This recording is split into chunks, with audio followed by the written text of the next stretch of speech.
everybody, welcome back to my channel. I am Aphrodite, aka Madam Suave. If you are new here, I would like to welcome you to the community. Be sure to check the description box below and like, comment, share, and subscribe if you feel called to. And as always, please only take what resonates and leave the rest for who it is meant for. So the title of today's message is "The block in the wheel is not always external, sometimes it is internal." And so I kind of wanted to give this message. I have a lot of messages kind of building up from the things that I have been speaking on and kind of posting in between doing these video messages. But there's some sort of like spontaneity energy that is kind of lingering, okay? So I wanted to go ahead and give this message, especially because yes, and so I've kind of been putting out a lot of spontaneous messages that I have realized, sometimes I don't always realize it in the moment, but then, when I'm sitting down reflecting, I'm like, oh, okay, all of these messages are kind of leading up to what I already said that I was going to talk about, or kind of already breaking down that energy. And so one thing that I did say that I was going to talk about or kind of break down a little bit more is this energy that happened after the eclipse, because I was saying, or the eclipse season, okay, we had a lunar eclipse and a solar eclipse. And so I was saying that it seemed like there is a big shift that happened, like this sort of switch that cannot be flipped back off. I think that's how you say it, right? Yeah, switch that cannot be flipped back off. Okay, and I'm kind of going to kind of explain and break down that energy. And I did go ahead and look at the planetary placements, but as I was looking at it, I'm not going to lie, I was getting overwhelmed because I know me, I tend to do things in very, very great detail, and I will break it down in very, very great detail until I told myself, and I realized, because I was like, I actually don't feel like, because I will go into every single degree. I will literally decipher the energy down to the degree and every little thing. And I was like, okay, we're not doing that. And I kind of have to remind myself and realize that sometimes looking at it is only confirmation of what we already feel. And so I told myself, we don't need to do that. I'm just going to basically lay it out as I am getting it. I don't need to break it down for every single little piece of what's happening. It's going to express itself. It's like whatever I am feeling, because I understand I'm not just feeling these things for no reason. I am feeling it so that I can decipher the energy, because when you are in tune with energy, you don't actually need to see what is going on in order to explain what is happening or what is taking place, right? When you are in alignment with the certain shifts that are happening, okay? So one thing that I can say is that the eclipse season, and most things that happen, right, that are going on, that we are influenced by, when it comes to things that are collectively taking place astrologically, a lot of the times those things are still going to be personal. But one thing that I will say looking at it is that everything seemed to be very, very personal, okay, dealing a lot with the self, okay? So one thing that I will say is that this eclipse season was or is very personal, okay? And so the energy will remain the same and continue to linger until you shift it, okay? And I'm going to explain what I mean by this. So as I was looking at it, majority of the energy is saturated in mutable and cardinal modalities with fixed themes of transformation, metamorphosis, and matters of the heart, relying on the will to heal through action. So now cardinal energy is very straightforward and direct, which directs hidden, buried, or stagnant energies into motion and up to the surface. However, the stabilizing energy that is present amongst this group is one of fluidity. So the only way to ground the energy is to adapt, address, and transmute the information that is being given to you. It's leaning into and confronting the uncomfortable head on.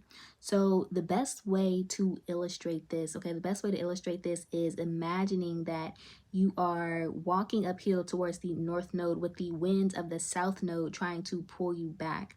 So you have to take those patterns, right? When I'm talking about these patterns, take those patterns, I mean the patterns of your south node, right? And so you have to take those patterns and transform them so that that wind is no longer resisting against your change and transformation, but propelling you like a slingshot. I was hearing, look the snake in the eyes, okay? So you are clearing those final remnants of energy that's kind of intermixing with the new, creating a tunnel into the new timeline. And so sometimes it just takes you shifting gears rather than stalling and waiting for the universe to push you, because then you will begin to roll backwards. So you are being assisted in the shifts of energy, but you also have to rely on free will, because without free will, you are no longer a co-creator, but someone who is ruled by the force of nature, accompanied by a sense of powerlessness, right? You are meant to sit still long enough to gain direction and listen to the flow, but then you have to move with it and change with the seasons and cycles to remain aligned. You must address past behaviors to prevent the past from reoccurring and to prevent the past from from blocking your blessings, right? So, I mean, letting your past experience kind of block you. What I mean by this is you will allow your past to control how you maneuver in the present, which is then also controlling your future and timelines, right? So you have to remember that your actions is what dictates whether or not you climb or rise to a different timeline, or you maneuver from one timeline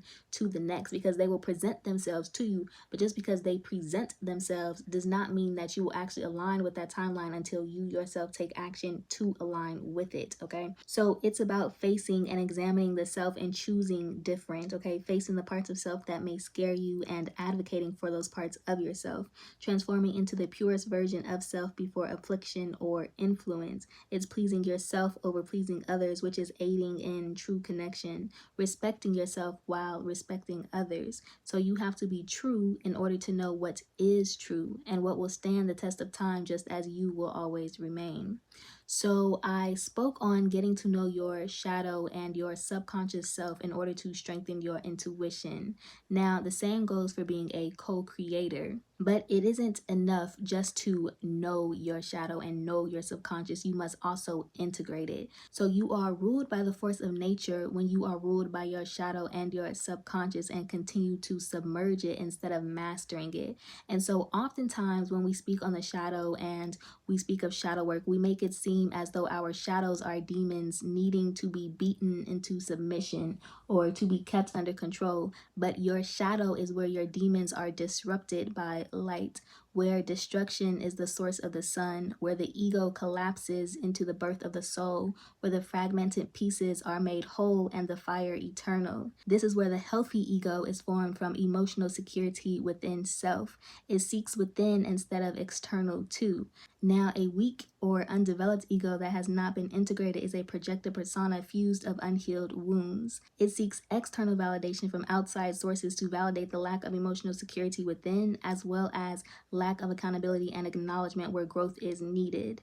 Validation for lack of growth where insecurities become the placeholder. It uses external validation to justify poor behavior and avoid the work, though it will always reflect through the themes and expressions of life. So the shadow is not a demon, it's the source of your power that will also break and destroy you if you neglect it. It is what lies within that has the potentiality of becoming a demon, being demonized and preyed on by demons. A demon is no longer a shadow, it's a manifestation. It's a manifestation of shadows that have overpowered the light, and therefore a demon cannot be made aware of their shadow because that's all that it is. Your shadow represents the parts of yourself that you deny and feel don't deserve to be seen, that you feel are too much or too scary for others to behold in a space of love and understanding, because it is made up of so much more that the mind could never understand, but that the soul can interpret. The things that cause you to think that it is easier to sink than it is to rise, when all it needs is permission and devotion, permission to be held with tenderness and without shame, permission to speak and be heard, renewed and transformed, leaning into discomfort to find safety and solid ground. Okay, so that is literally all I have for today's message. I have a lot of messages that are kind of forming that I am actually interested in getting out to you guys, because I feel like you guys are interested in me going a bit more in depth of some of the things that I have been speaking on. So we'll see how that flows and goes. But anyways, if you enjoyed this message, if you got anything from this message, or if you simply resonate with me, my energy, my channel, etc., I do ask that you like, comment, share, and subscribe if you feel called to, and I will see you guys on next time. I love you all so much. Bye.